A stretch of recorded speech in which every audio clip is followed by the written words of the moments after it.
Ladies and gentlemen, welcome to Development Discourse, where we ideate for Africa's development. I'm Patrick Okigbo, founding partner at Nextier.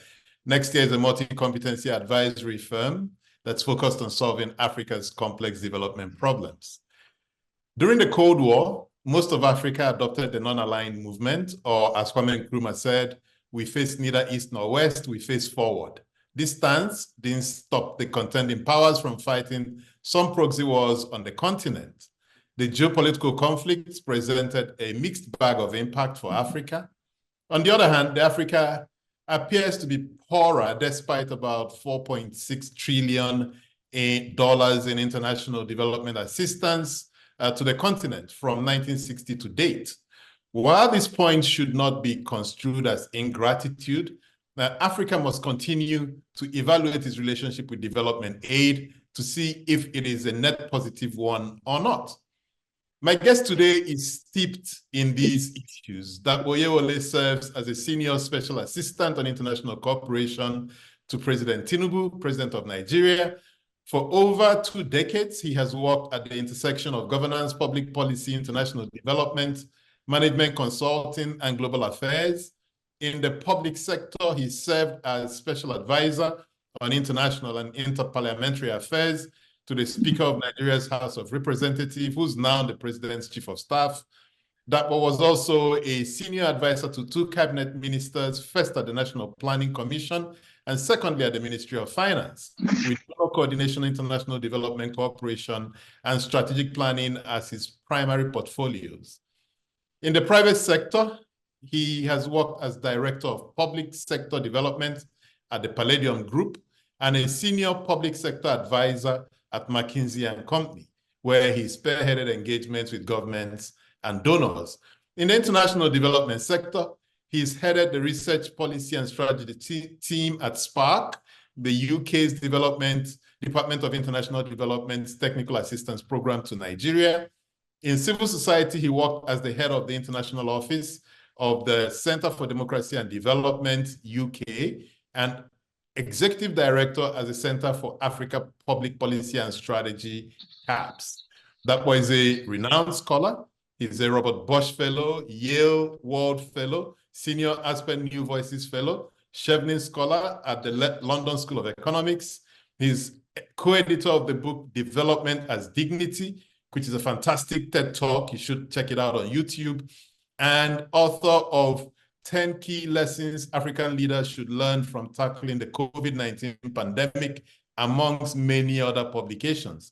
Degrees and certificates from London School of Economics and Political Science, University of Sussex, Harvard School of Oriental and African Studies, SOAS, and University of South Africa. Dapo, welcome. Thank you very much indeed. It's a pleasure to be here. Let's start with some definitions. In your words, how would you define international cooperation?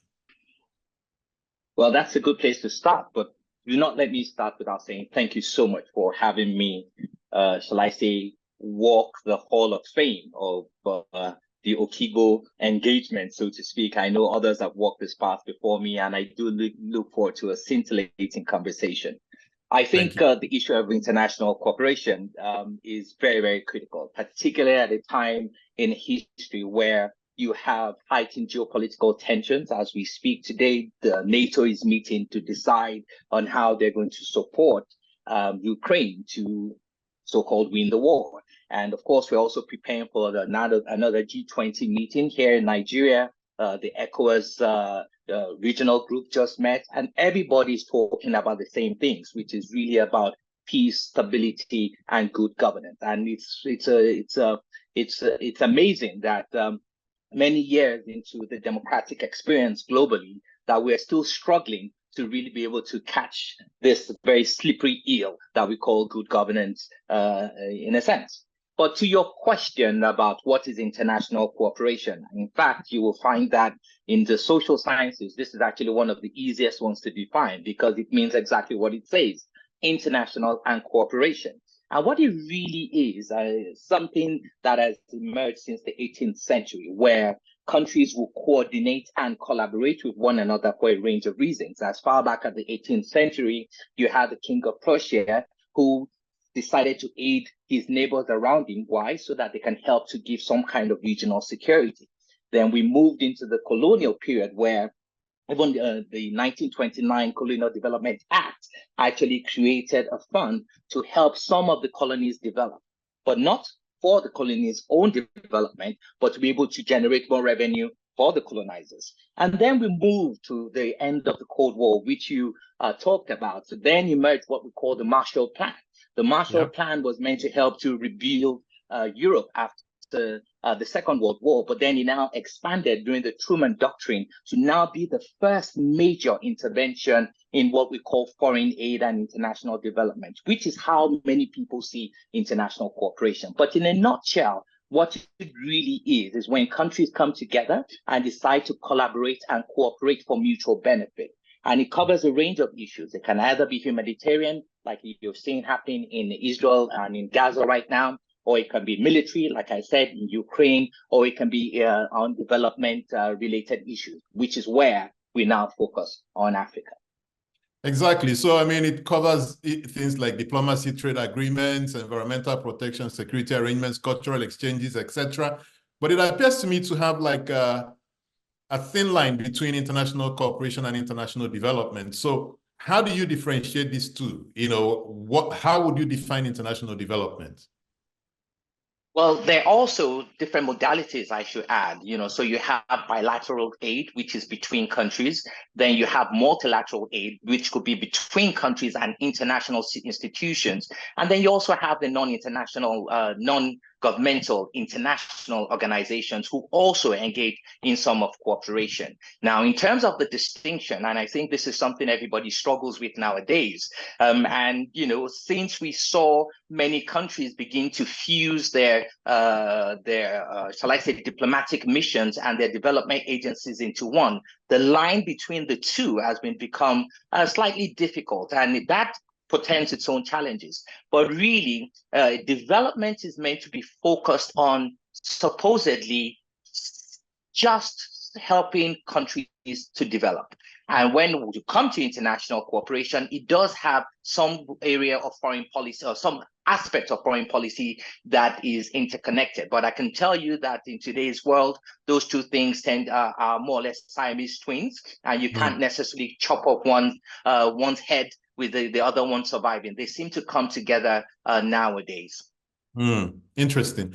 Now, let me focus a bit on Nigeria's model for this international cooperation. So what is our model? What's our approach? How do we see it?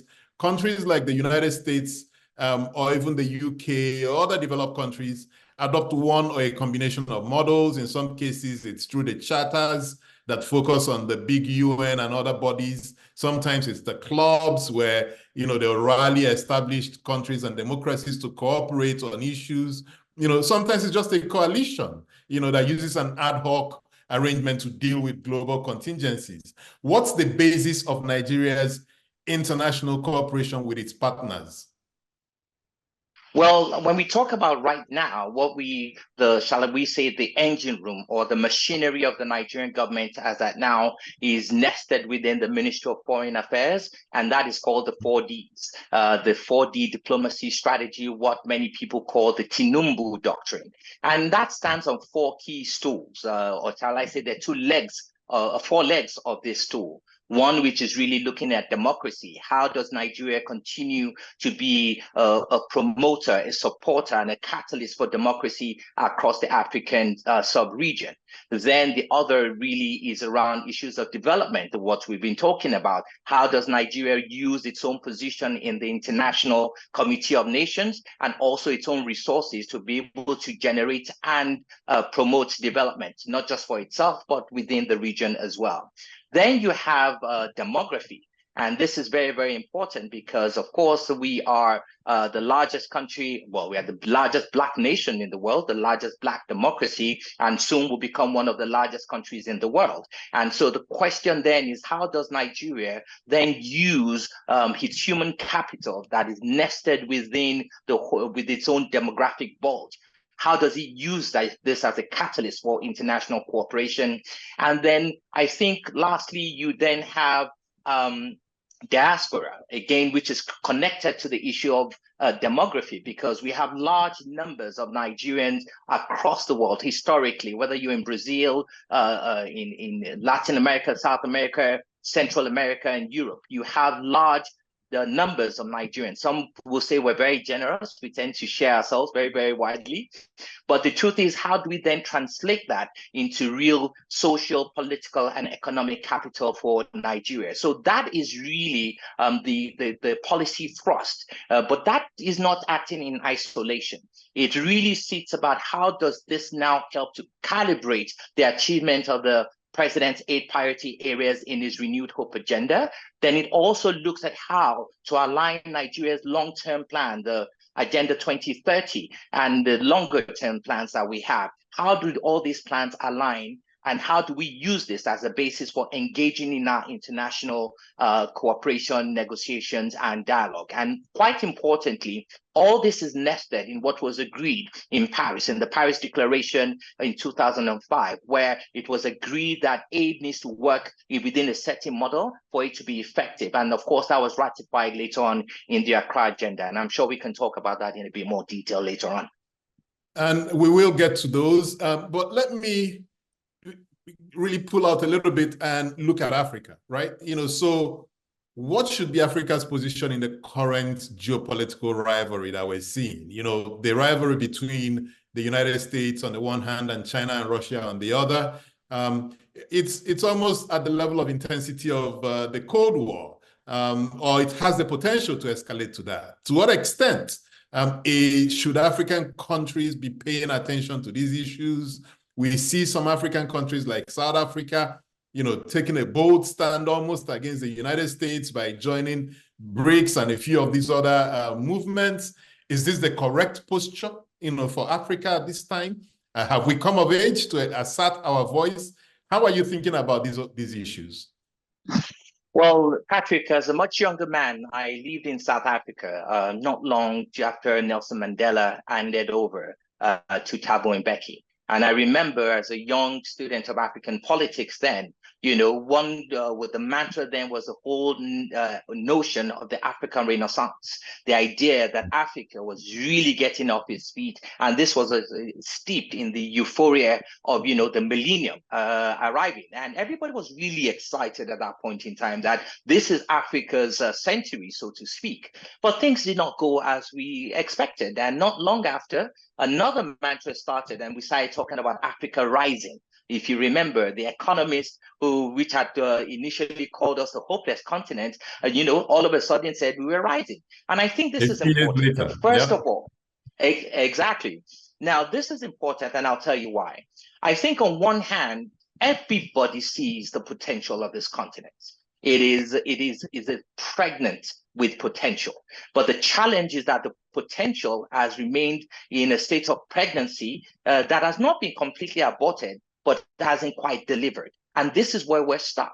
Because if you ask me that what should Africa's position be in the geopolitical tensions that we're seeing, well, Africa's position should really be about what is best for Africa. Why is this? Because all students of international relations know that the foreign policy is about national interest. So when we look, and historically, the trends and the patterns have shown us repeatedly that when other countries, well, from more developed countries, donors make decisions, yes, they may have some altruistic motives about supporting our countries or our continent, but fundamentally, it is about national interest. So what is our national interest? First of all, we step back. Africa is not a country. It's a continent that is facing its own challenges within the West African sub-region. We already know the challenges that we're facing within the ECOWAS region as well, in terms of democratic backsliding. You also have of course, the fissure between us, between Anglophone, Lusophone, Francophone Africa, and then we're all part of different regions,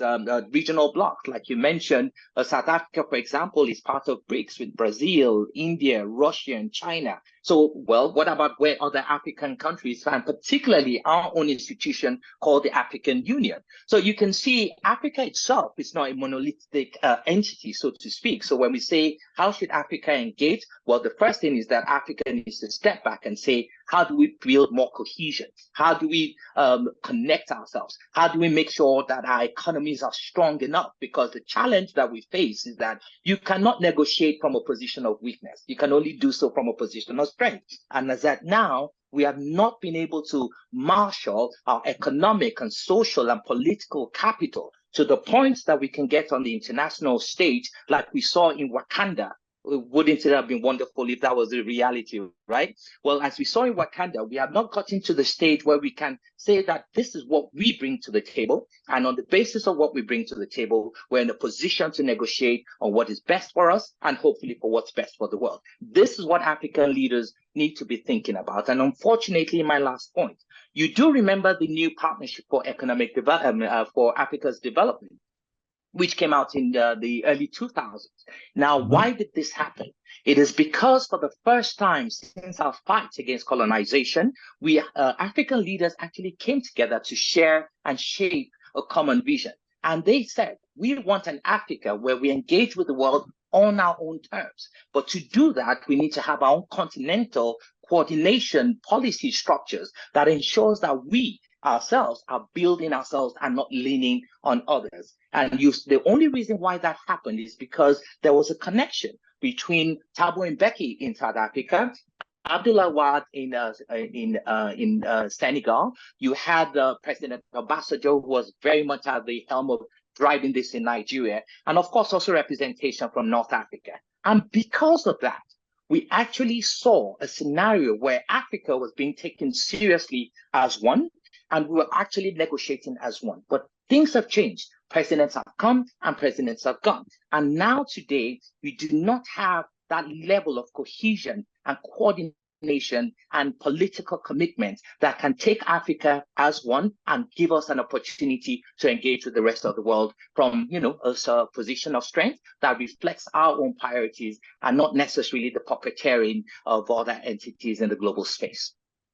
Still on the cooperation discussion before we go to development, what happened? How did Nigeria just lose its footing? This is a Nigeria that used to intervene in apartheid South Africa, the wars, the civil wars in West Africa. How did we get to a point where our word doesn't carry as much relevance as it used to?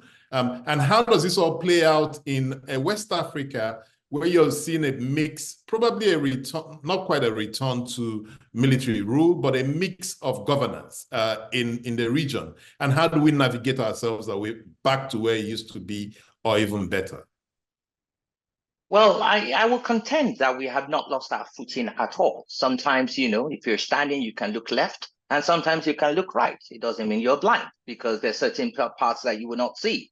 I think for quite a while, Nigeria focused on its role in Africa, at the forefront of fighting wars, or ending wars across Africa, but also fighting apartheid. And Nigeria, every African leader knows that when it comes to Nigeria's role in Africa's history, as we say, much respect needs to be given.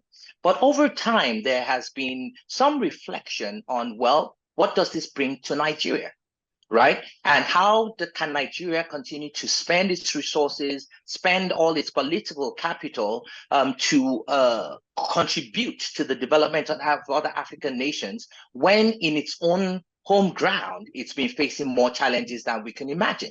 So it is not that we lost our footing. It's just that we realized that our house was also on fire and we needed to put out fires. We've had Boko Haram. We've had ethno-religious crisis. We've had the farmer herders crisis. So what then happened is that we realized that, well, charity has to begin at home. We began to look at home and say, how do we ensure that we're also dealing with our own governance challenges at home? And the reality of this is that international relations is almost like public relations in a sense. If you have a bad image, then obviously you're not going to get the kind of political respect and have the gravitas that is required. So when the rest of the world is saying, bring back our girls, with the assumption that young women are not safe in Nigeria, well, it will be very difficult to then put Nigeria on the pedestal. So what we need to do is really to be able to chew gum and walk at the same time, which is that we need to understand, and this is something that Mr. President has done consistently. He still did it this weekend. He was just, as you may know, he's just been voted for and reinstated, I should say, as the president of ECOWAS. And, that is a reaffirmation of the ECOWAS region's respect and regard and appreciation of what the role Nigeria plays. And he continues to play that, trying to ensure that in our neighboring countries where we have democratic backsliding, that we're stabilizing, not by using brute force, not by being aggression, by using a lot more of diplomacy that is required to ensure that there's a return to democracy with limited bloodshed and, of course, with limited political and social tension. That is leadership, and Mr. President is already demonstrating that, and demonstrating that quite effectively. Now, on the international stage, our role in the G20 and our contribution to global harmony, peace, and security, this is something we really need to, we're actually already working on. Mr. President has already given instructions on how we need to start rethinking how we engage. The 4D diplomacy strategy is there, but there's some additional policy initiatives that are being developed as we speak that will really seek to ensure three critical things. One, that Nigeria's voice is respected abroad. Secondly, that our image, our real image, not the negative ones that some try to focus on, but the real image that we have as an entrepreneurial, hardworking people contributing to global economic development, that image needs to be shown and spread across the world a whole lot more. And thirdly, the importance of us making sure that charity begins at home. And you can see Mr. President has initiated a range of economic reforms. Of course, you are at the helm of some of those affairs, your good self. And these initiatives are really about connecting the local to the domestic and the international. And until those three things connect, it will be very difficult for us to play the kind of role that you said we used to play in the past. But I can assure you, as we politicians like to say, that Nigeria definitely will rise again. It already is rising, and it will definitely continue to play a leading role in Africa, not just in Africa, but also as a strong voice for Africa on the global stage. So, Dapo, are you kind of accepting or acknowledging that the strategy of looking inwards may have failed? Because the more we took our eyes off the ball of our role within the region, many of the issues that started propping up in the region then came home to roost for us. So if you look at things like climate change and its impact on insecurity, if you look at, the transhumans movement of cattle, and if you look at the war in Libya and how it led to proliferation of arms in Nigeria, would you say that because we took our eyes off the ball of our role within the region to focus on clearly some issues within Nigeria, that also led to an escalation of problems in Nigeria? Well, if one were to agree with that argument, then that is again really saying that Nigeria is a great country, because if Nigeria, looking inwards and not dealing with the international problems mean the whole world is going to explode in a plume of smoke, then that reemphasizes the point that Nigeria is actually important. No, my friend, I do not accept that. I think what I'm trying to say is that for you to, like I said earlier on, charity begins at home. And it was important for us, before we could go out and play these roles credibly and legitimately, and with the resources that we needed to be able to do so, we needed to take care of affairs at home. And I do not think it was a negative strategy at all. I think, in fact, that is exactly what we needed to do, because like I said earlier on, unless we're able to engage from a position of strength, then nobody's going to listen to us. If your house is on fire and you leave it on fire and you say you want to put out the other person's fire, I mean, the first thing they're going to ask you is, what do you know about putting out fires? So I think the strategy of us really trying to rebuild our social, economic, and political stability at home is, in fact, shall I say, the fuel that gives us the capacity to be able to engage even in a more impactful and legitimate and respectable way in the international community. So no, I don't think we took our eyes off the ball. I think if anything, we expanded the scope of our thinking and our viewing and analysis, and we decided that as a country and as a government, our first priority is to take care of our people, the electorate, but at the same time realizing that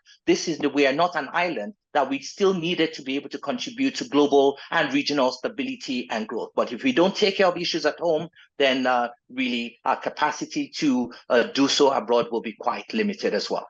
So let's shift a little bit to international development. I think it's the OECD, Club of Very Rich Countries, says that about $4.6 trillion sent in overseas development assistance to Africa, sub-Saharan Africa, from 1960 to date. Yet in that period, Africa appears to have gotten poorer. Yes, you and I know that, correlation is not the same as causation, but that correlation is also a very important question to deal with.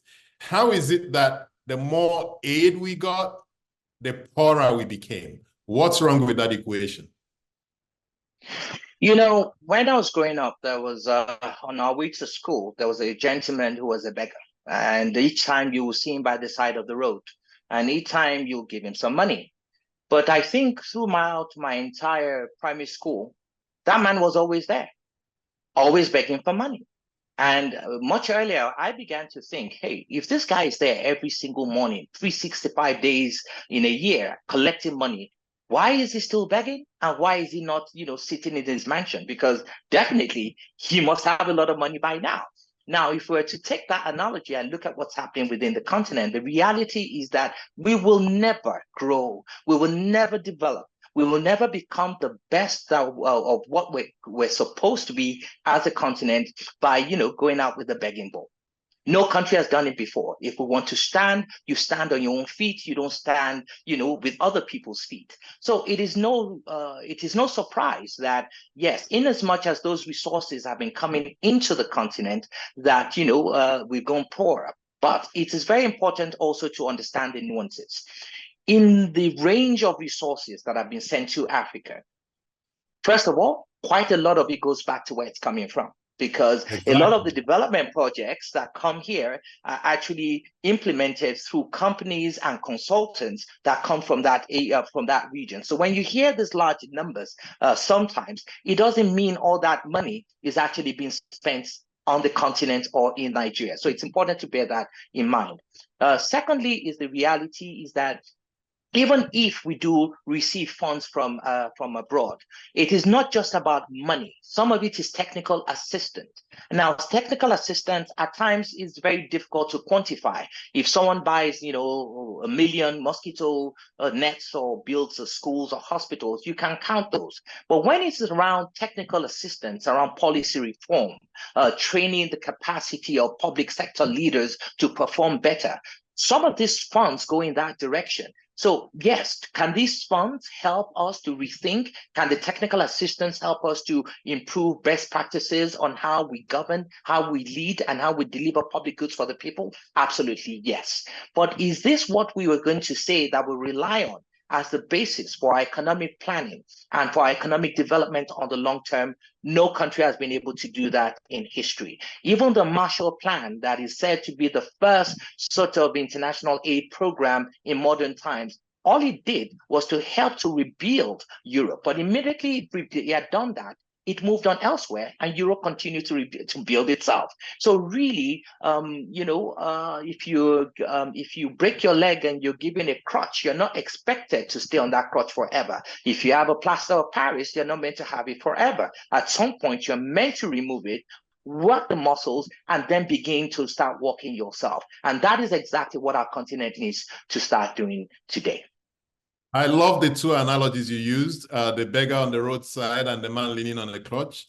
What's the argument against just calling out all of the aid that comes to Africa? Aid tends to infantilize people. You become dependent. You almost begin to think that you can't do things for yourself. What's the argument against a movement that says stop all aid to Africa? Stop all aid to Africa and let Africans stand on their feet. And the people who cannot stand on their feet, natural selection happens. They die off and clean up the gene pool. But if you keep giving aid and the people keep becoming infantile and dependent and can't stand on their feet, are you really doing them a favor? So if I were to start a campaign to stop all aid to Africa, what would be your argument against it? Well, if you will recollect, my dear friend, that Dambisa Moyo already started that campaign a while back when she wrote her book called Dead Aid. But of course, there were many critics that said, hey, listen, there are some things that we agree that aid cannot do for the continent and cannot do for Nigeria, but it still has some value in a sense. Now, the onus on how to make aid work for us is not actually on the side of those who are giving us aid. It is actually our own responsibility, right? And if you look at a country like Rwanda, they're already doing that. They have a fantastic framework where they use to assess, against the Paris Declaration, what is the performance? And quite importantly, is it aligned with the country's own development plan, right? The same thing in Guatemala and the same thing in Ghana. So really, the responsibility really is at our end to say, what is our own plan for development? How does aid feed into that plan for development? And if it does not feed into that plan for development, then like you said, yeah, it can go on its own merry way. But if we can find ways in which we're able to use the resources, be it technical, be it financial, or whatever the case may be, to feed our own agenda, then that definitely, there's nothing wrong with that. And we should not cut our nose to spite our faces.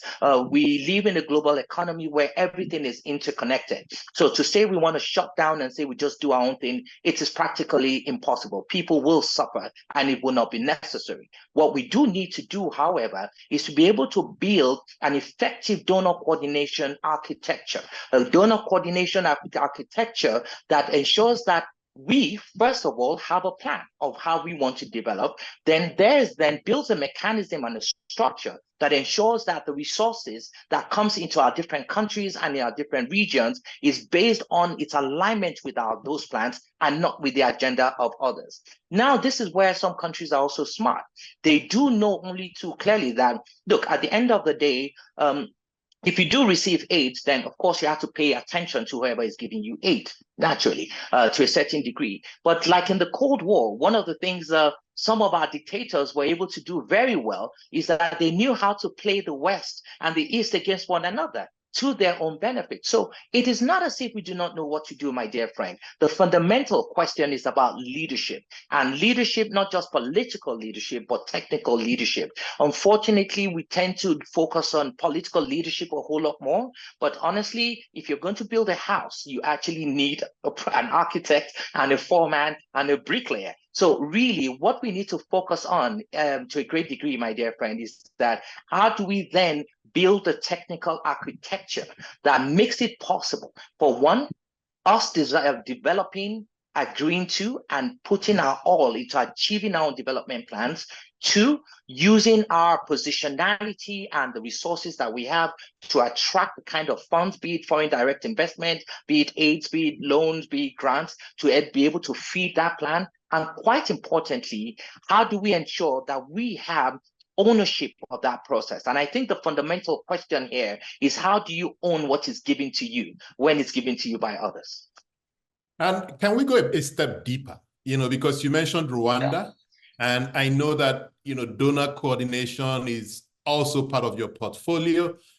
How are you thinking about this within the context of Nigeria? Nigeria gets a lot of donor support from, its development partners. How are we ensuring that we're improving aid effectiveness, efficiency? Get into some of the, the details here. What are the elements that make it work? What are the elements that need to be in place for it to work? Some detail. Right. So I think the first thing is to understand how it actually works here in Nigeria.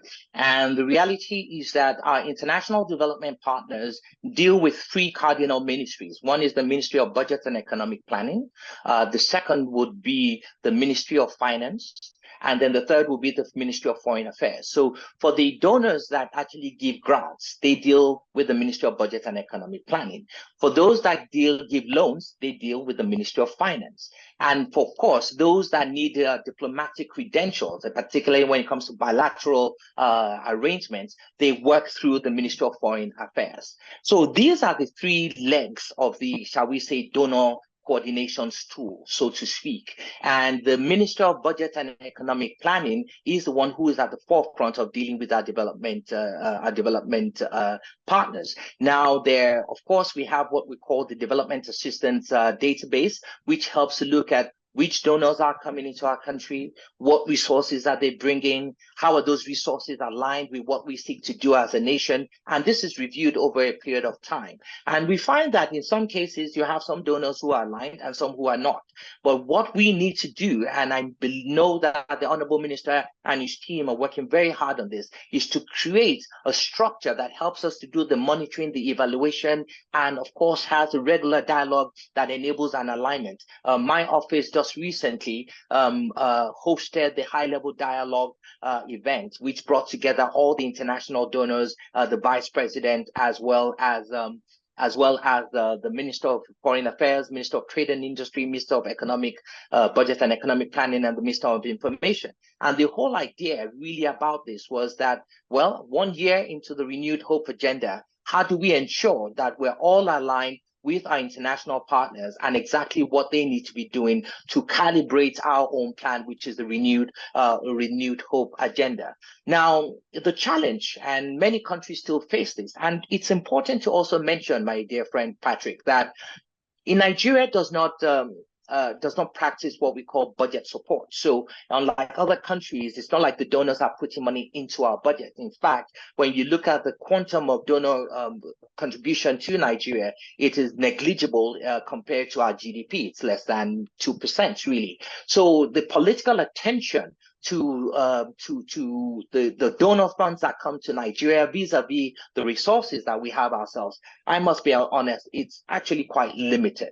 Right now, however, what we also know though is that in the real political things, being able to manage our donors and our development partners and engage with them in friendly relations also help our image, and of course what they report back to their capitals, and of course how other countries relate to us. So it's not a matter of saying, well, you know, what you offer is just a drop in the ocean, therefore we don't need you. No, not at all. It is really a balance between being able to receive what we're offered, being able to negotiate it in a manner that responds to our own needs, and then also understanding that this also affects our international image. And I think it's a mix of those things. But where we need to really work harder is to try and ensure that the key agencies of government that are all engaged in accepting, negotiating, and utilizing donor resources are a lot more synced, more aligned, and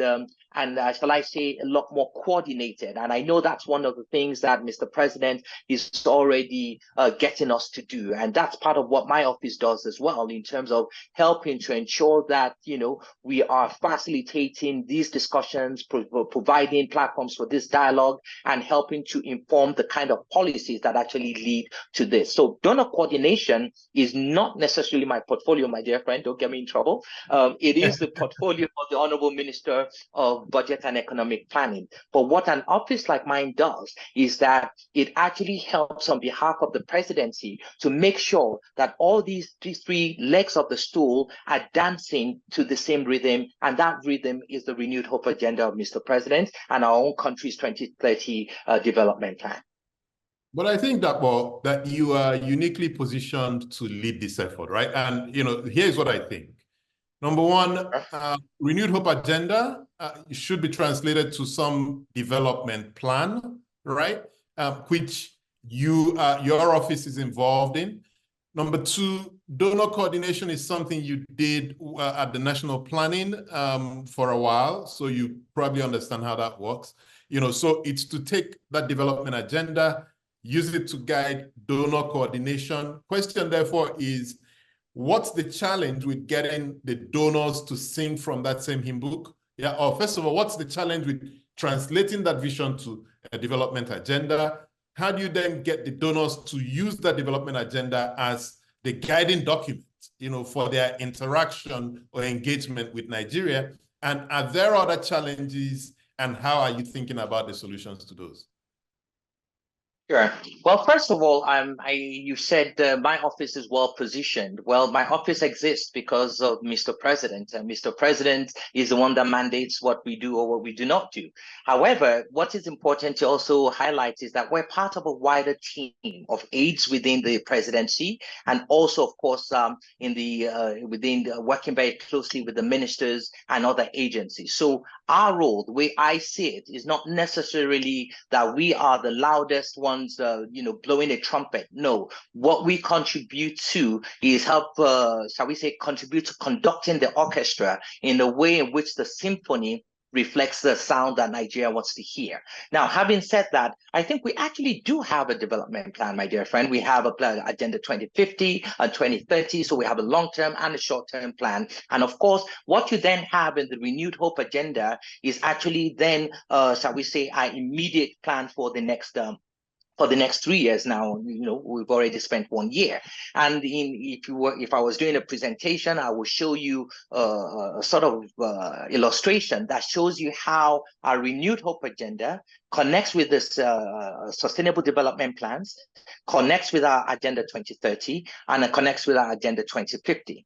But you are right in one sense, which is that we need to do a whole lot more on the technical area in terms of helping to actually coordinate all these different initiatives and making sure they're working in synergy and in alignment towards achieving what's best for Nigeria. And it's important to mention that the donors also have their own platform, which is called the Nigeria Development Partners Group. And what they have done quite rightly is put themselves into a group of all the key major donors, and then they've broken themselves down into key sectors, whether it's health, whether it's education, whether it's infrastructure. And what they do is let the donor that has the largest resources or has the largest technical capability to lead in that area, and then they support. So what this helps to do is helps to, shall we say, we begin to reduce duplication, which used to be a challenge. One donor will say they're doing this, the other donor is doing the same thing, so the left hand does not know what the right hand is doing. We're already fixing that, and the collaboration across government with the Nigeria Development Partners Group is helping to be able to shape that. One of the things that we are trying to engineer within our office is to then make sure that, well, not only do the donors talk to themselves, but that we have a regular fora where the government, the key frontline ministers who are involved in utilizing donor or development partner funds, and the donors themselves get together and dialogue and debate and discuss how to work best together. And this needs to happen, this needs to happen quite regularly, because like in every relationship, there's no communication, then things are going to break down. Also, we also have to invest in making sure there's an alignment of systems, budgetary systems, administrative systems, implementation systems, monitoring and evaluation. And that's why in the Paris Declaration, that issue of mutual accountability is fundamental. You talked earlier on, Patrick, about how there's a problem, there's the danger of infantilization. Well, I think that danger only exists when the government itself sits back and puts donors in the driving seat. But we are not doing that in Nigeria. The government is in the driving seat. We just need to ensure that all the right donors are on board, and that we have our flight path and we're driving in the right direction. And under Mr. President, I think we're doing exactly just that. So let's discuss theory, for a minute. So there are different approaches that's been used in social science to improve aid effectiveness. At a point, the discussion was more around, using M&E.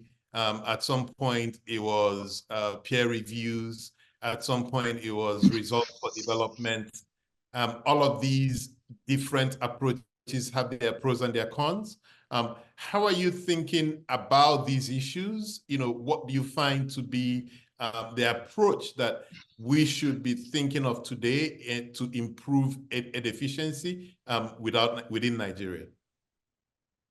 Well, I think it's a good sign that, you can see that we're trying out different things, we're improving them, we're course correcting, and we're developing a whole lot more.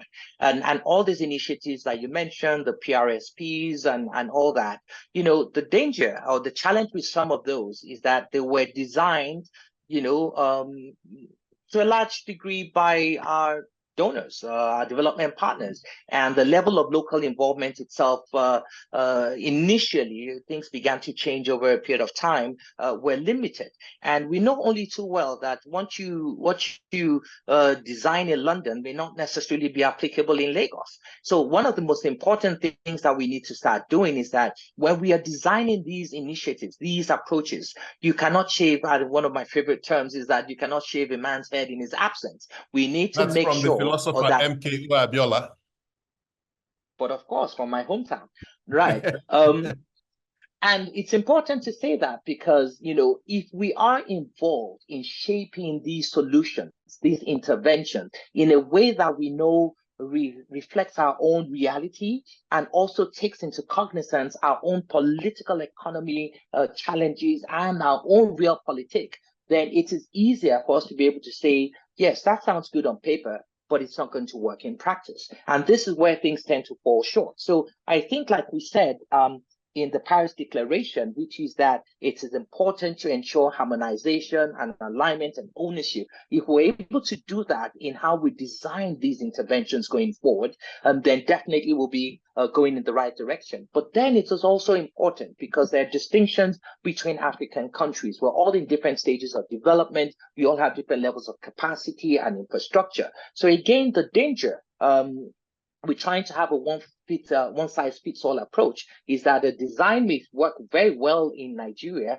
but that doesn't mean it's going to work well in Lesotho. So the localization and the local ownership and the local application of these sort of interventions, I think, is fundamental. And this cannot just be an academic exercise. This cannot be an exercise that is done just by consultants. It has to be done with local communities themselves, who are meant to be the ultimate beneficiaries of these interventions.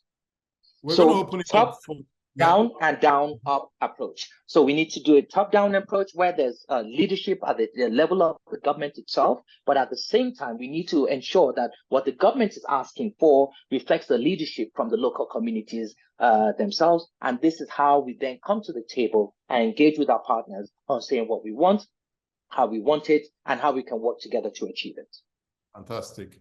And for our participants, please use the Q&A tab to ask or to post your questions and comments. I'll get to those in a minute. Let me get to another question, Dapo. What is Nigeria's position on the current geopolitical rivalry? So how are we relating with China and the United States?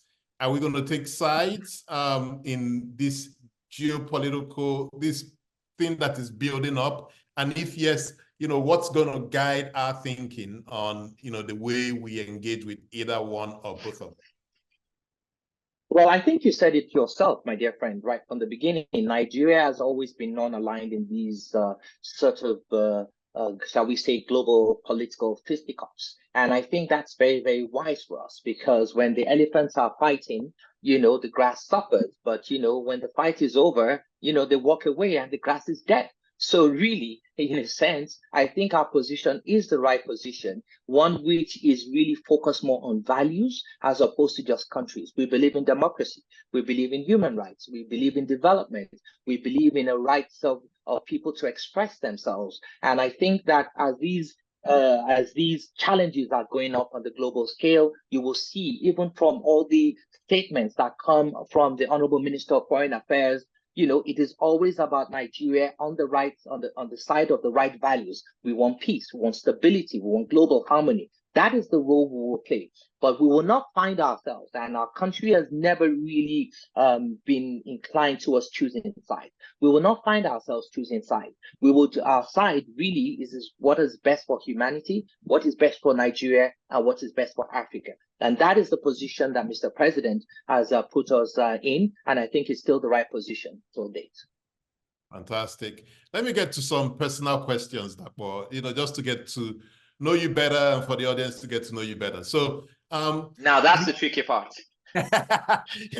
You know, you host some of the best soirees and cocktails in Abuja. I've been privileged to attend a number of them. I love how you combine the visual arts and good local food and wine and have the right crowd.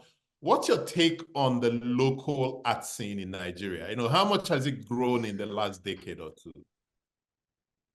Well, what you just said now reflects the fact that you missed the last soiree, But I saw which the was my pictures birthday. though. I saw the pictures.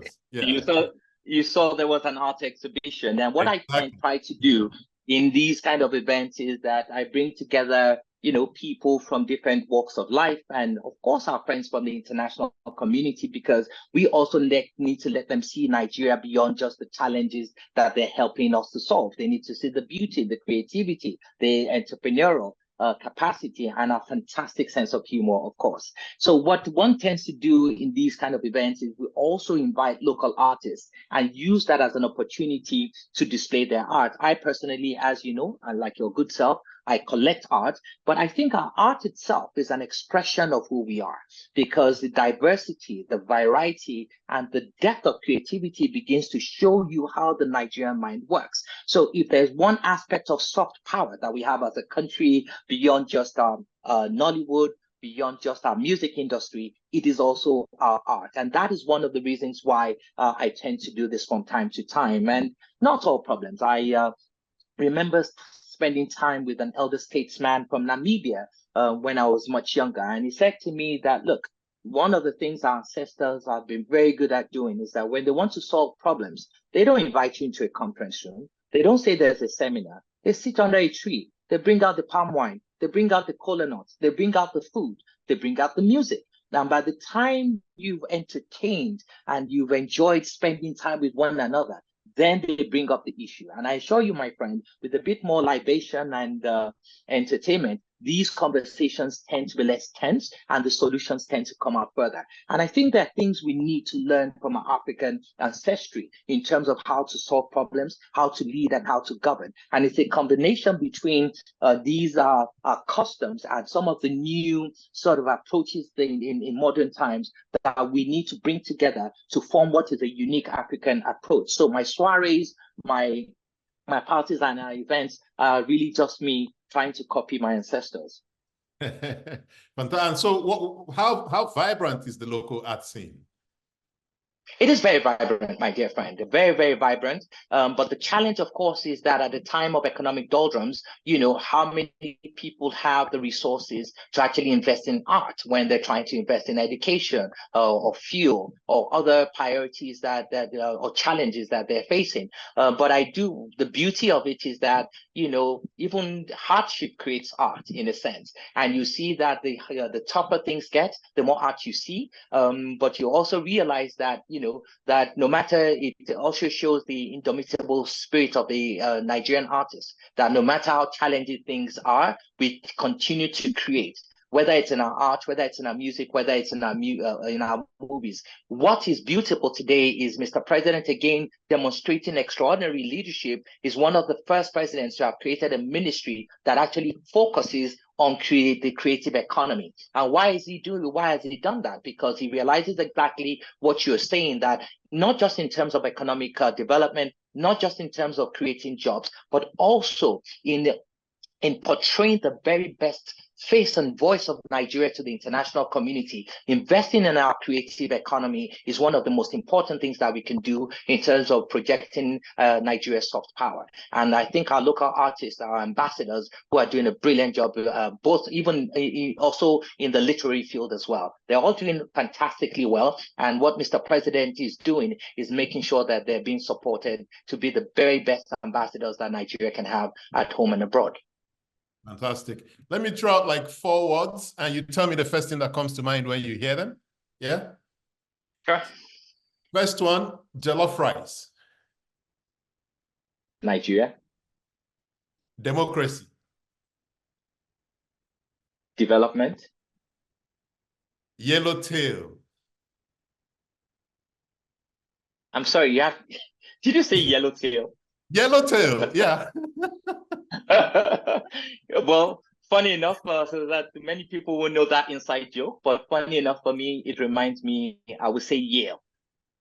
Yeah. So for me, Maryland. Yeah, but Yellowtail is a type of drink, wine that both of us enjoy. Tinubu. Development.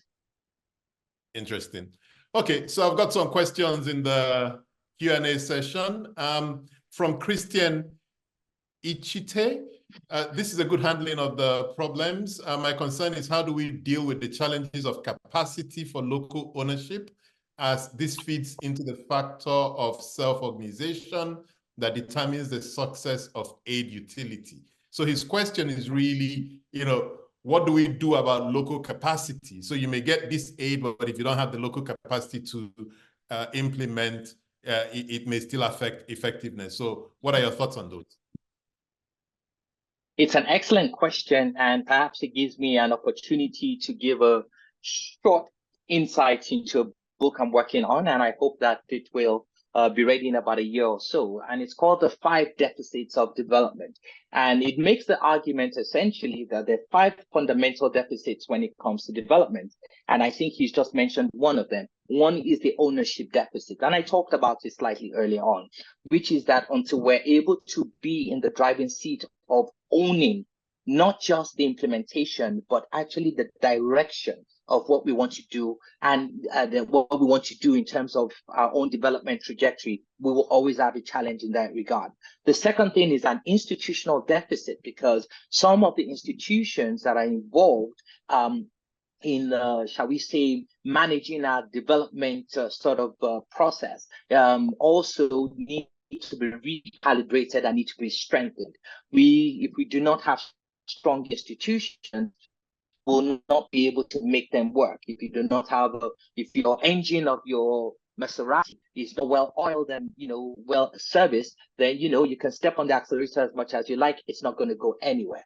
The third one is the structural deficit, which I mentioned earlier on, is that we also need to recalibrate the structural architecture of how we coordinate our international donors vis-a-vis some of the things that is also happening in the diplomatic arena. And then lastly is the capacity deficit. And the capacity deficit, interestingly, is not just for us as a country. Yes, we need to build the capacity of our public servants and the people that lead our aid negotiations and engage with our international partners. But there's a capacity deficit on the side of our international partners as well, in us teaching, training, and helping them to understand who we are, what our realities are, what our real challenges are, what our priorities, our idiosyncrasies are, so that they then build the capacity to come work and support us in achieving our own goals, as opposed to them coming with preconceived notions or experiences that they've had in other countries and want to implement them here, and then they find out it doesn't work, and then they say, well, Nigeria is a difficult hardship post. It is not the case. I think if we build the capacity on both sides, then we'll have that. So to recap, there's an ownership deficit, there's a structural deficit, there's a capacity deficit, there's an institutional deficit. And the last one, which is fundamental, Patrick, is really the trust deficit.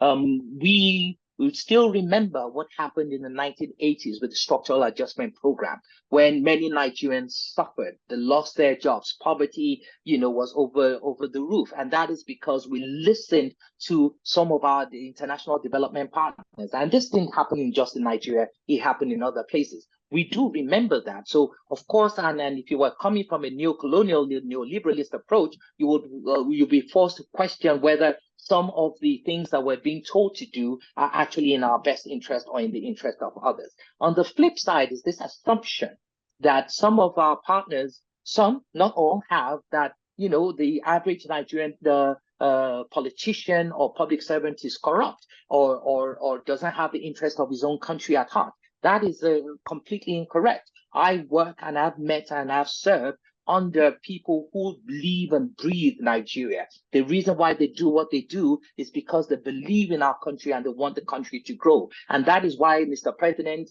who is not as young as some of us, instead of flying around the world enjoying his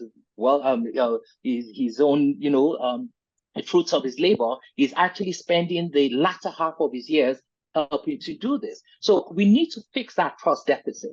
There's no partnership, there's no relationship without trust. Our development partners need to trust that we as a government have the interest of our citizens at heart, and that there are many of us, right from Mr. President and across board, who really want to make that happen.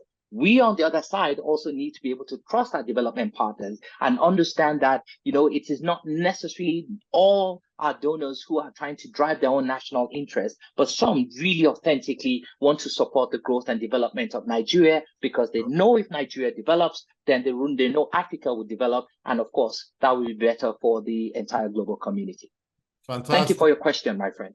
Yes, and that question was a great one. And this second one, it's kind of related, and I'm going to pose it. I think you've answered most of it, but maybe it could trigger some thought that you haven't shared thus far. It's from Abdul Majid Adamu. I've realized that even with the coordination mechanism in place, aimed at ensuring alignment to plans, example, in Borno State, we have a 25-year development plan, and over the years, we have advocated for alignment of partner activities to this plan. However, we find that there are a few agencies, organizations, etc., that still work around this plan and do whatever they wish, i.e., they focus on their own intervention. What will you suggest apart from dialogue and M&E for proper alignment? What other ideas do you have on how to align these agencies to a development agenda that the state has set out for itself? Thank you very much indeed. And that's an excellent question, which highlights the importance of, again, something Mr. President has said repeatedly. The development of Nigeria has to be state-led, right? Because the state is the unit of the federation, right? So to a great degree, it is one thing for us to think, and, Patrick, we know this, we've traveled across the country. As you travel across the country, the variety and the diversity is immense. So, Lagos and Borno, Kano and Ekiti can be completely different in a sense. So it's very important that the uniqueness and the unique challenges, opportunities, and priorities of the states are recognized. And if we're able to do that around the 36 states and the Federal Capital Territory, each one having its own plan and each one coordinating the donors to align with that plan, I think we'll be stepping in the right direction. You mentioned earlier on that I worked for the this DFID Spark program. My job then was to help each of these states to actually create their own development plans around which then donors and the private sector can now align for their development. Now, it is one thing to develop the plan, it is another thing to have people adhere. And very much in law, it is one thing to create a law, and it is another thing for people to obey them. And this is why I think the answer, my dear friend, is what you see in a place like Rwanda or Ethiopia, which is enforcement, which is that the government needs to be firm. The government needs to be firm to say, hey, we're not just going to collect what anybody brings, right? This is partnership. It is not necessarily just, throwing crumbs at us, right? It is very important that the government actually owns that and says, we appreciate the help that you bring, but this is our plan. If you are not aligned with that plan, we'll throw a small party for you. We'll thank you for coming, and you can be on your merry way, which is what many other countries, like I said, Rwanda and Ethiopia have done. And a doctor exists, right? A doctor exists to help you to get better. If the doctor now shows up, you tell him he has a headache, you have a headache, and he tells you, no, he wants to amputate your foot. The last thing you're going to do is stretch out your foot, is it? So we really need to be able to say, we know what our problems are. We know how we want them solved. We can appreciate the resources, the expertise that comes towards us. But if you're not willing to listen and say, where does it hurt and how can we help you to fix it, then it's about time we then say, thank you very much for coming, and we wish you all the very best. No, thank you, Dapo. And this question is from Valentine Achum. He's a Nextier alum. Some of the leading political economists in Nigeria, such as late Professor Eskotoyo, Professor Abubakar Momo, Professor Bade Onimode, amongst many others, appear to be distrustful about the meaning and nature of international development. However, a more recent term, development cooperation, which loosely mean assisting countries in their efforts to make social and economic progress. And he emphasizes, please note that it is their effort and not the donor countries' ideologies, might seem to be more temperate. And these are his questions, 3 of them. Number 1, how does Nigeria balance the need for external support with maintaining control over its national development processes? The second one is, how does Nigeria measure the success and impact of development cooperation projects? And the last one is, how can Nigeria contribute to the global discourse on development cooperation to ensure its interests are represented at the global agenda setting stage? I can repeat the questions as you go through them. Thank you very much indeed. They're, well, very loaded questions, but very pertinent questions, right? So I think the first is, how do we balance, receiving the external resources as well as our, I like to use the word sovereignty, and maintain the sovereignty of our own plans. And I think that's what I've been talking about earlier on, which is recognizing, on one hand, that we're not an island. We can use all the support or the help that we need. Countries that are even more developed than us are still getting support from other countries. So that's perfectly normal. It's that is why we're part of the Committee of Nations. That is why we go to the UN General Assembly all the time to discuss how we can all work together. So I think that's fine.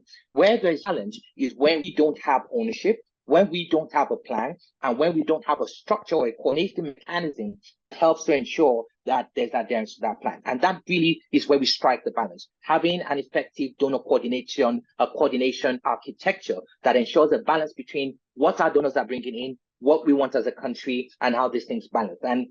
And I think we have, as a country, we have come of age, right? And I think we're in a position to be able to say, this is what we want, this is what we do not want. And we're also polite enough to be able to say that if we do have donors who are not inclined to want to align and harmonize, like we agreed in the Paris Declaration and the Accra Agenda, then definitely they are falling short of what has been agreed in terms of the best practice in terms of aid effectiveness. And if that's the case, then they really should not really be at the table in that regard.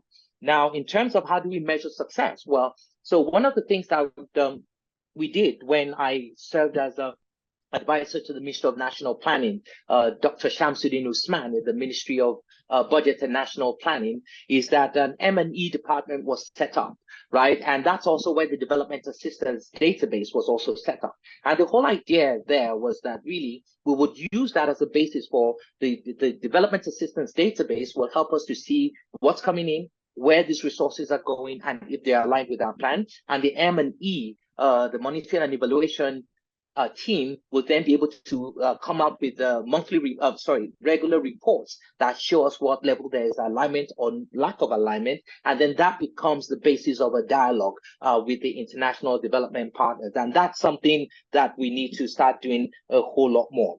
But in terms of our contribution to the global discourse, I have to say this, and I say it with every sense of humility, that everywhere I go as a Nigerian across Africa, one of the things our brothers and our sisters say to me is, look, we're looking up to Nigeria. We're looking up to Nigeria to do right. We're looking up to Nigeria to be right. And we're looking up to Nigeria to speak for us on the international stage. It is not enough for us to say we're the giants of Africa. It is not enough to say we're the largest economy in Africa. It is not enough to say we're the largest democracy in black democracy in the world. No, it is how we take those three things and strategically and tactically use the international platforms where we have influence and gravitas to begin to, one, change the narrative, two, inspire people to think about Africa and our countries differently, and three, offer something and bring something to the table, not just us always going to the international forum and say, please help us, we need this. We need to say that, well, first of all, this is what we bring to the table. This is our contribution. And on that basis, we can now negotiate and say, well, if you want us to contribute, then we would like you to do X, Y, Z. And that's what real partnership is about. Everybody bringing something to the table. And I think I know very clearly that all the resources and all the initiatives and reforms of His Excellency the President are geared in this direction. And I'm sure as the year, as you begin to see some of these things being rolled out over the next year of his administration, you begin to realize that this administration has a clear plan. It knows what it wants to do. It appreciates and understands its role, not just in the West Africa sub-region, not just in Africa, but across the world. And by God's grace, by the end of this of Mr. President's tenure, Nigeria will be occupying a very different position on the global stage than it has in prior times. And I can assure you it will be a much better position going forward. Inshallah. I have another question. Inshallah.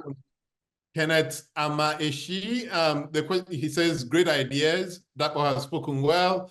What do you think about the role of politics, big and small, ethnicity, personal interest, and civil service culture in achieving the ideals that you have presented? I.e., how do all these elements affect Nigeria's ability to get the most out of its international cooperation? Over.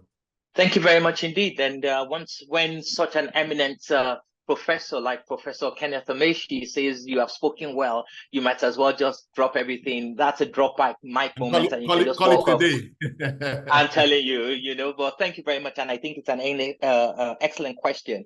And that question is really saying that, look, these are great ideas, right? But in the real politique of things, in the political economy in which we all function and which we work, how would this play out? And this is why I keep on saying that there's a cadre that we need within the government. And by God's grace, I think I represent part of that cadre, and it's growing. It's a cadre of people who are technically sound. They know the technical issues. Their thinking is evidence-based and rooted in academia. But at the same time, they also have their hands in the practical sense of doing things. And I think when you read out my CV earlier on, you can see that I've been involved in doing thinking and building, designing, and the general picture. And I think you need a balance between people who can think technically about how to design these initiatives, and also people who understand the political economy on how to make these ideas swim through the oceans of politics, to swim through the vagaries of our ethnic challenges, to swim through the cultural and religious dynamics that we know are at play. And this is why I keep on saying that at the end of the day, this is fundamentally about leadership, right? And if we have the right levels of leadership, the local level, at the state level, that is the country, the people over personal. This is what Mr. President has been trying to do, to make sure that even in the appointments that you see, you have round pegs, round holes, people who know their onions and then are able to help to design the initiatives. But again, it's all to the electorate, and it is up to the Nigerian electorate going forward to be able to say that when we vote people into positions of power, do we want people who understand what needs to be done and can get it done? Or do we just want people who are just pure politicians and know how to, win votes? And this is, I think the way we vote reflects our priorities, and it reflects the leaders that we end up having. And we're lucky, at least this time around, we have a leader who understands all these issues and how interconnected they are, and is driving the policies and the institutions of government in the right direction. So fundamentally, the question, my dear friend, is about leadership. And I think we have the right leadership that's going to help us to push forward in these challenging times. Thank you, Dapo. I have a question from Ajuluchukwu Mba, and it's two questions, but I think it's kind of related. So he says, can we think of a think tank, or can we have a think tank, not government-driven, to advise the federal government on how best to benefit from international cooperation? Then he comes back, with another question, which is, what is the National Institute of International Affairs doing to help the government benefit from international cooperation? So if I were to merge these two questions, I think what he's trying to say is how much or how well are you working with think tanks and academia, to help improve international cooperation? The first question about using a private and not a government think tank. could be from that lack of trust in government. But again, he goes to the NIIA, which means he would accept that if we have a think tank that works, irrespective of whether it's government or private, we should work with them. So how do you respond to his question? Well, it's a very good question, and it is one that I think you and I are birthed and well positioned to answer.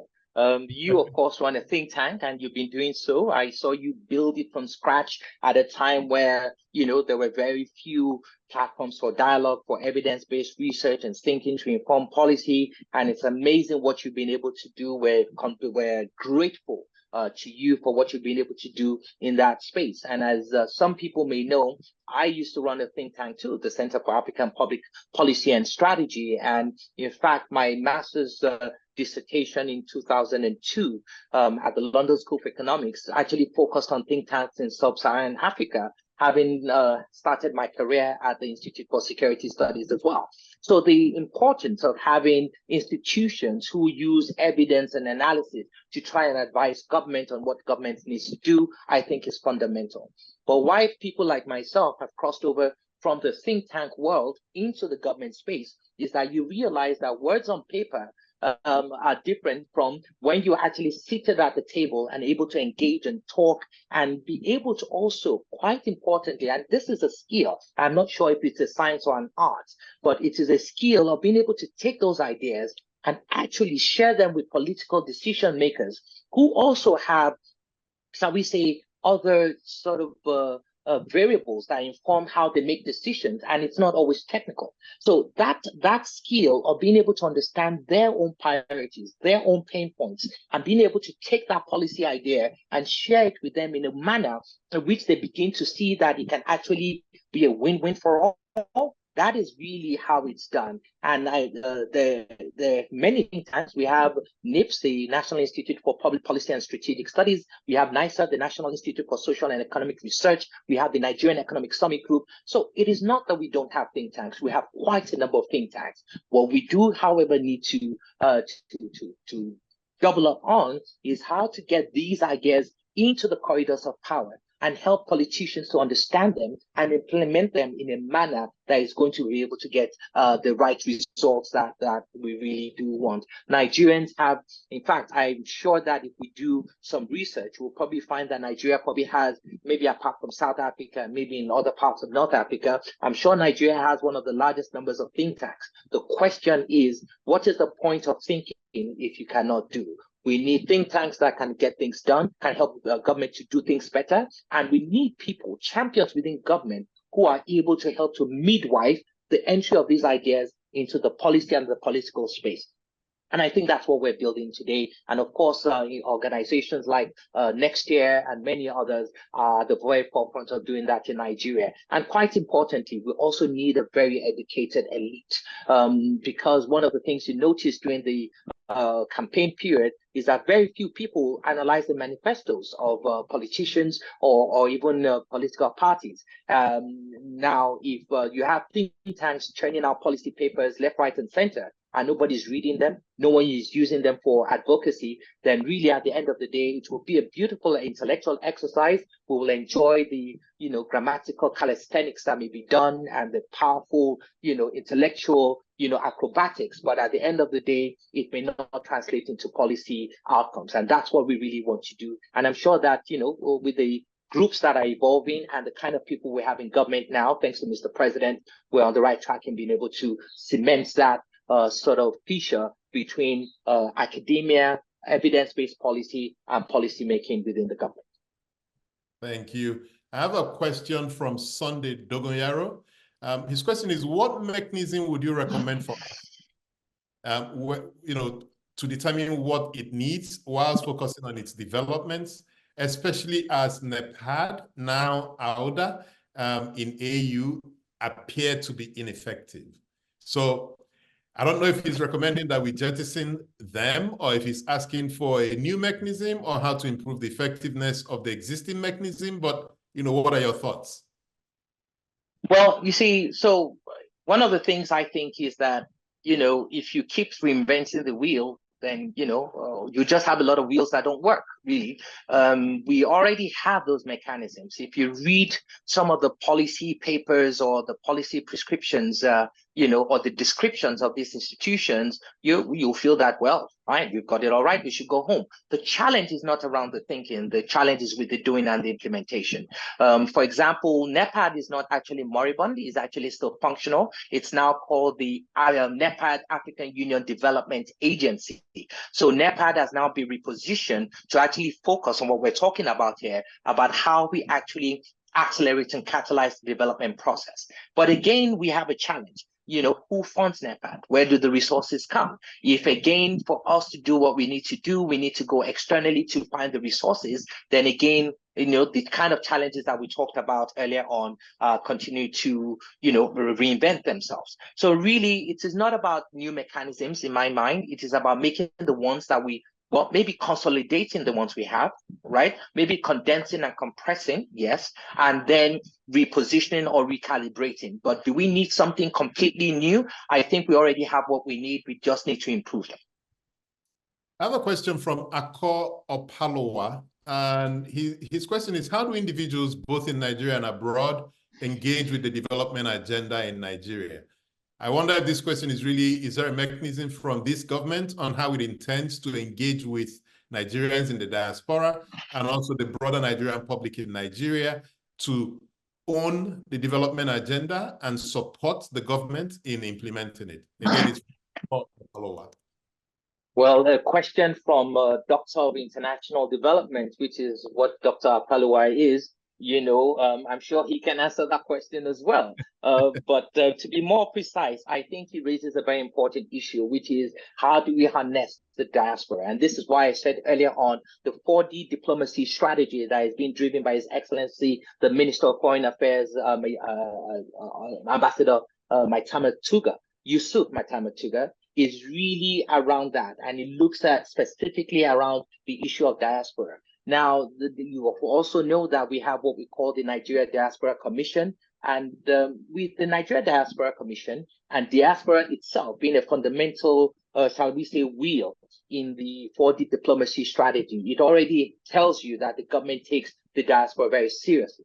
What we then need to do is then create a platform that allows the thoughts, the ideas of the diaspora coming into Nigeria. And I'm not sure many of you know, but sometime in this month, there's actually going to be the Nigeria Diaspora Week, where a lot of our friends and brothers and sisters in the diaspora from the private sector, civil society, and other sectors are actually going to be here in Nigeria, contributing their thoughts and their ideas, and also being celebrated for what they already do. So I think there are different ways in which we can do that. I think some of them are already ongoing, but of course, we're always open. A government that doesn't listen is not governing at all. It's just ruling, right? So the more ideas that you're able to share with us on how we can get the diaspora to contribute a whole lot more in terms of its thinking, its approach, and its resources into Nigeria, that would be very welcome. And I should mention, when we're talking about development, the remittances that actually come from the diaspora far, in many cases, outweigh foreign direct investment and even donor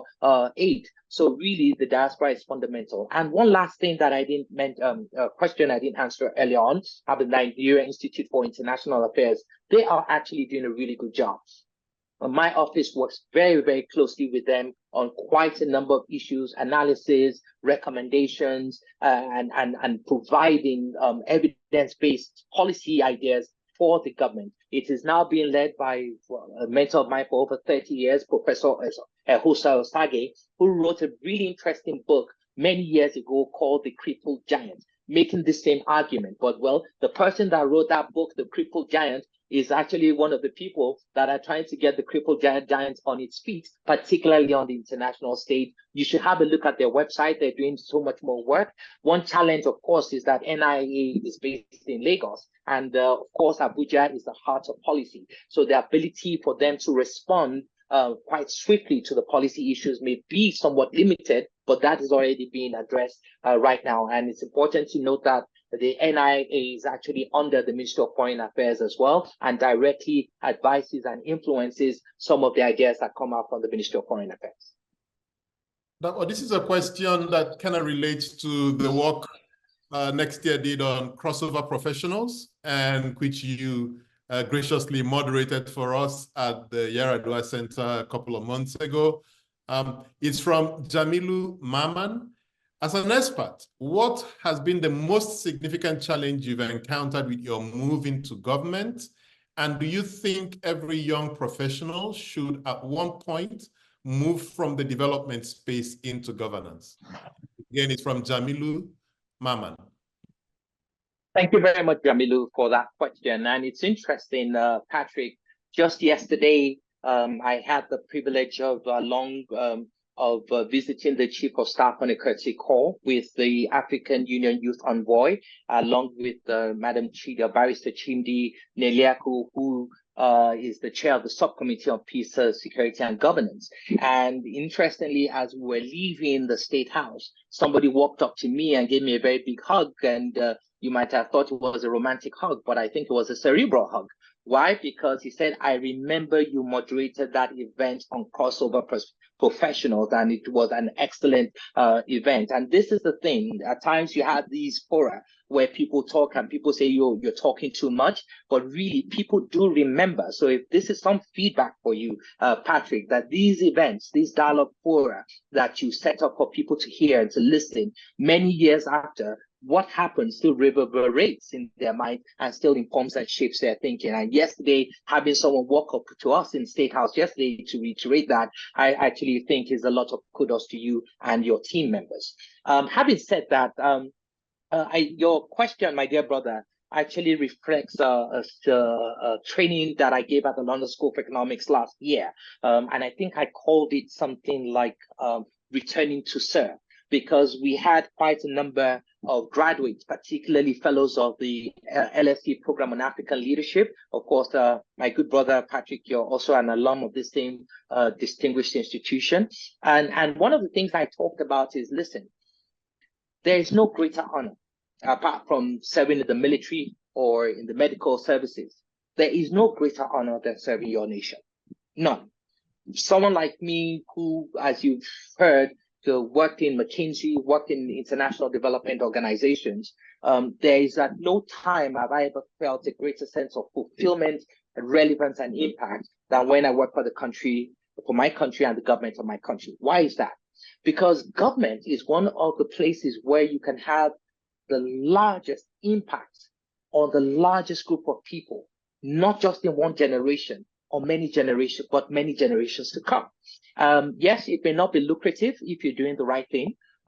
It may not be you may not have the fancy life like you would have when you were an international globe-trotting consultant staying in the best hotels and flying business class. But what will give you that fulfillment is when you see what you work on translating into real impact in the lives of people. There is no greater joy and there's no greater fulfillment. So let's start from that. If one doesn't have that passion, one doesn't have that internal intrinsic commitment to using what they know to address the challenges of their own people, it most likely will not work. So get the passion right. If you're not passionate, if you're not committed, you cannot see it through. You will drown under the weight of the people who may be in government for the wrong reasons. Secondly, it's very important to understand that you're not alone. There are many other people who want similar things and who are in government trying to do exactly the same thing. So build a tribe, have a community of people, very much like Patrick mentioned earlier on, and even Patrick himself also does, build a tribe of people that you can continue to reinforce and support one another. If we go back in history, in the fight against colonization, you will see pictures of Kenyatta, Nyerere, Azikiwe sitting down as young people around the table, talking and engaging and planning together. What they were doing was not just planning together. They were also encouraging one another and giving themselves the moral boost that they needed to be able to swim against the tide. And lastly, and quite importantly, you cannot give what you do not have. So you need to invest in yourself. You need to learn. You need to hone your skills. If you look behind me, all these certificates and degrees, believe me, they made my hair gray faster than its time. Maybe not as gray as Patrick's beard. Thank God for that. But the reason is that for you to be able to help, they say only those who have suffered can save. you also need to invest in knowing, in building your capacity such that when you are in a position to be in government, to work in government, crossing over from the private sector, you know enough that you need to be able to help the people to deliver. Last minute, and I've got 3 questions, so it's going to be a rapid round. Yeah. Let's do it. First question, who's your favorite author? Well, the different genres. So if you were going to say in literature, I think, funny enough, I like Ben Okri. Ben Okri, Famish Road? Ben Okri. Okay. I have every book he's ever written. Fantastic. The opening line in Famish Road is a classic. Which is your favorite bookstore in the world? I would say, strangely enough, I know the Waterstones and all the others, but it would actually be a bookstore called Exclusive Books. Why is that? When I was doing my undergraduate degree, I actually was a bookseller in that bookstore. I was in charge of the section on African affairs, international politics, as well as mind, body, and spirit. So I have many wonderful memories of just being there, buying books, selling books, and making sure people had the right books to inform how they think. So Exclusive Bookstores in South Africa remains my best bookstore for sentimental reasons. Fantastic. And they've got a number of locations all over the place. There's a really great one in the V&A waterfront in Cape Town. Correct. Fantastic Correct. place. Yeah. And of course, it also makes the connection between books and coffee, which is the other thing I love. Oh, yeah. They've got a great coffee shop, in there.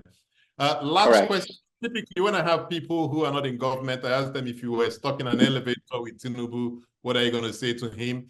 You're in government, I expect you're saying a lot of things to him. So let me ask a different question. Of all your accomplishments, what would you want your son to brag about? Daddy cares. Fantastic. You can't do this if you don't care. You need to care. Interesting. Yeah. It's been fantastic talking with you as always. Thank you for doing this. And thank you. Great. And the next session is going to be in 2 weeks' time. It's designing effective social protection programs. I'll be talking with Julie Kedrowski. She's a director of social protection programs for innovation for poverty action. 3 p.m. Nigeria time, Wednesday, July 24th. Please join us. Let's continue to have this dialogue. Thank you very much, Dapo. Thanks a lot.